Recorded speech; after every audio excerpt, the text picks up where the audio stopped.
আসসালামু আলাইকুম ওয়া রাহমাতুল্লাহি ওয়া বারাকাতুহু।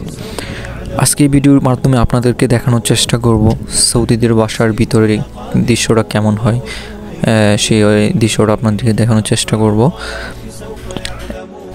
সৌদিদের বাসার বাহিরে সেম এরকম কলিং বেল থাকে বা ভিন্ন।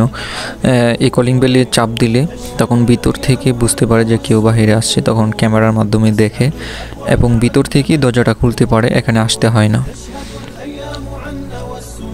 এই যে এখানে দেখেন দরজার মধ্যে একটি তার লাগানো আছে, যেটার মাধ্যমে এটা কানেকশন করা আছে। এটা হলো বাসার বাহিরে যে দৃশ্যটা আপনি দেখতেছেন, যে বাসার বাইরে কত সুন্দর ফুলের বাগান এবং কি খেজুর গাছ, বিভিন্ন ফুলের গাছ লাগানো আছে, অনেক সুন্দর।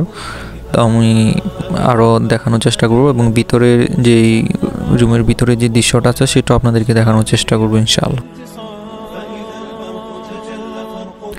এখানে কিন্তু দুটি ভাইয়ের বাসা একসাথে। এখন আমি যেখানে হেঁটে যাচ্ছি এটা হলো বড় ভাইয়ের বাসা, আর ওই সামনে যেটা দেখতেছেন এটা হলো ছোট ভাইয়ের বাসা। শুধু মাত্র বাউন্ডারি দেওয়া আছে চতুর্দিকে, আর ভিতরে সব একই। একটি বাউন্ডারির ভিতরে তারা দুই ভাই এখানে বসবাস করে। আর আমি তো নিজ চোখে দেখি তাদের যে মহাব্বত, ভালোবাসা, যখন একে অপরের সাথে দেখা হয়, মানে যে সেই মুহূর্তটা আমি তো নিজ চোখে সেটা দেখা, এটা আমি ভাষায় প্রকাশ করতে পারবো না। আসলে এই দৃশ্যটা আমাদের বাংলাদেশে এখন দেখা তো দূরের কথা, এক ভাই আরেক ভাইয়ের সাথে যে ঝগড়া ফাসাদ, কাটাকাটি, মারামারি, তখন আমি এটা চিন্তা করি যে এই দিক থেকে তারা অনেক ভালো আছে, একসাথে মিলেমিশে থাকে, কোনো ঝগড়াঝাটি মানে এগুলি কাটাকাটি, মারামারি, হানাহানি এখানে নাই বললেই চলে। আলহামদুলিল্লাহ, এই বিষয়টা আমি এখান থেকে শিক্ষা গ্রহণ করতেছি দেখে, এবং আমি আপনাদেরকেও জানানোর চেষ্টা করলাম যে ওরা কীরকমভাবে চলাফেরা করে। এই বাসার জন্য আরেকটি দরজা রয়েছে, আর দেখেন কত সুন্দর ছোট্ট একটি খেজুর গাছে খেজুর ধরে আছে, কতগুলো খেজুর ধরেছে, অনেক সুন্দর একটি খেজুর গাছ। এটি ছোট্ট, সরাসরি দেখতে আরো অনেক সুন্দর লাগে।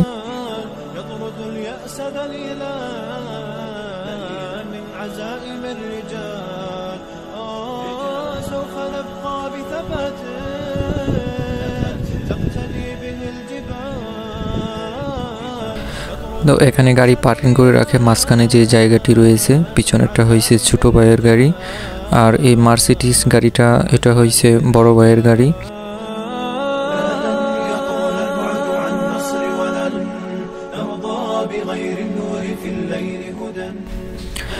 সেম এই গাড়িটি আমাদের বাংলাদেশের প্রধানমন্ত্রী শেখ হাসিনা আপা, আমাদের মা ব্যবহার করেন।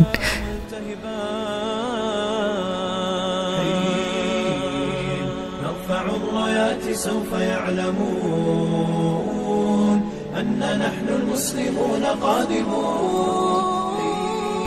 আর বিশেষ করে এখানে যে দৃশ্যটা দেখতেছেন এখন, যে এখানে ছোট্ট একটি সরু রাস্তা করে দেওয়া হয়েছে এখানে বাগানের মাঝখান দিয়ে এখানে বাসার যাওয়ার জন্য, এটা আমার কাছে অনেক সুন্দর লাগে, অনেক চমৎকার একটি দৃশ্য। এখানে বিভিন্ন ফলের গাছ আছে এবং কি ছোট্ট একটি মুরগি পালন করার জন্য একটি ঘর রয়েছে।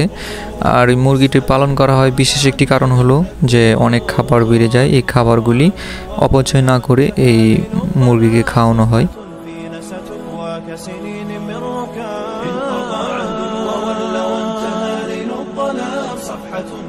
ستطوى كسنين من ركام أمتي سيأتي يوم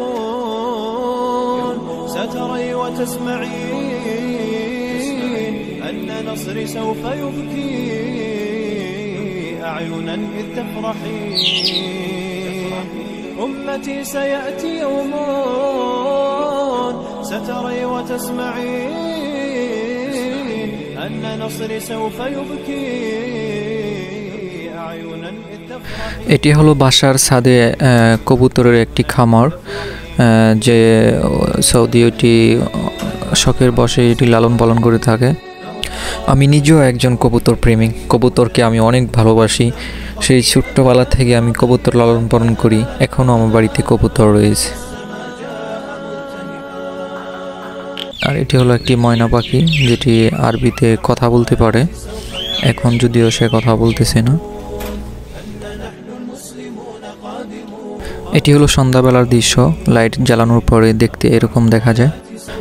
সৌদিতে বাসার ভিতরের দৃশ্যটা কত সুন্দর, কত চমৎকার। একবার প্রবেশ করলে সেখান থেকে আর বের হতে মনে চায় না। রাজা বাদশাদের বাড়ির মতোই ভিতরে, এরকমই আমি ফিলিংস করি প্রবেশ করার পর। তো আমি যতটুকু সম্ভব ততটুকু ভিডিও করেছি, যেহেতু প্রাইভেসিটি রয়েছে। আজকের ভিডিওটি এ পর্যন্তই ছিল, দেখা হবে অন্য কোনো ভিডিওতে। আসসালামু আলাইকুম ওয়া রাহমাতুল্লাহি ওয়া বারাকাতুহু। دع الأيام تفعل ما تشاء